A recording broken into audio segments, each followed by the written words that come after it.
public service announcement to the black community in the UK. Now, you see this.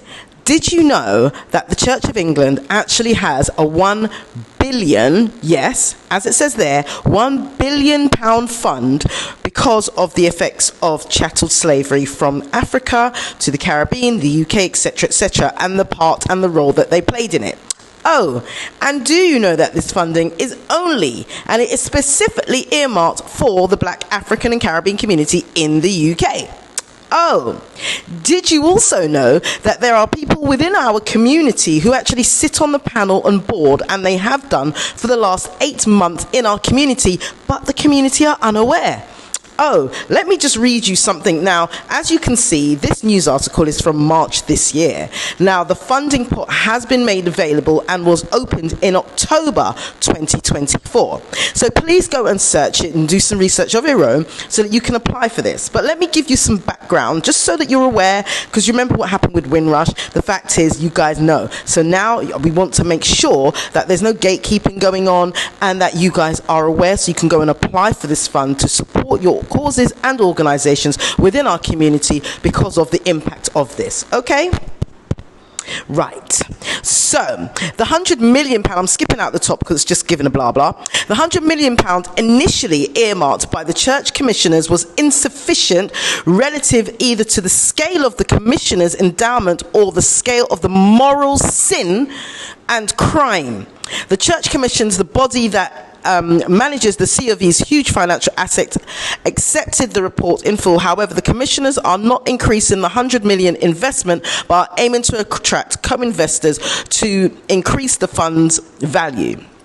That's fine.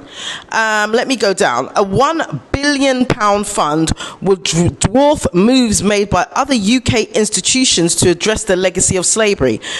I don't know what institutions those are. But anyway, Justin Welby, the Archbishop of Canterbury, said the report was the beginning of a multi-generational response to the appalling evil of transatlantic chattel enslavement. The independent oversight group, which was set up after the COV publicly acknowledged its historical benefit from the international slave trade in January 2023. The origins of the COV's £10 billion endowment fund were partially traced to Queen Anne's bounty, a financial scheme established in 1704 based on the transatlantic chattel slavery. At the time, Welby said the church must take action to address our shameful past, and the church commissioners announced a £100 million fund over the following 9 years, which we know is now turning into £1 billion. Let's have a look. The oversight group said the proposed fund was very small compared to the scale of racial disadvantage originating in African chattel enslavement, and the timeline of delivery should be accelerated. Instead, it proposed a fund for healing, repair and justice with a target of £1 billion. The group said the fund should aim to attract capital from three sources: the Church Commission, other institutions once complicit in African chattel enslavement, 100% like the government, and contributors who, outraged by the injustice, wish to make common cause against racial inequality. Among those likely to be approached to join the initiative are pension funds, sovereign wealth funds, interesting, ultra-high net worth individuals and foundations. The consequences of slavery had caused damage, has and still does cause damage, so vast it will require patient efforts spanning generations to address the repair, report said. Now let me just scroll down. Call for refreshing.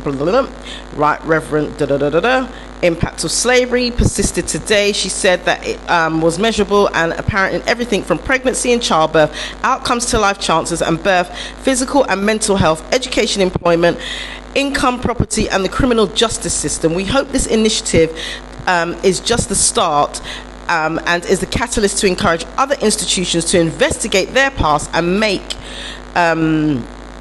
better future for impacted communities. The historian and broadcaster David Olusoga, yay, we love you, David, told the BBC, "I'm very pleased to see the church recognizing that it has catalytical potential. This is an organization that is hugely respected around the world, that can inspire other organizations to make the same leap into their own history.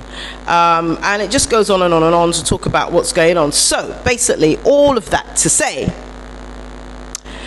there is a fund out there for the African Caribbean community, which has been put together by the Church of England because of the history of chattel slavery, stealing us from our motherland and bringing us to the Caribbean, some of us, because we were there already, and to England, and the direct impact that it has had on us as a people, psychologically, emotionally, the racism that we face every day, from the education system, the criminal justice, as was laid out in that. So please go on Google, find this fund, because like I said, it was opened as of October 2024, and claim this fund. Okay, it would be really great if there were actually people who were sitting on this panel who, with regards to the Church of England, who could actually support the community in applying for this fund to make sure that the application is correct. But if not, I'm sure there's many of you that can come together as a collective, apply for this fund so that we can do right by our communities moving forward.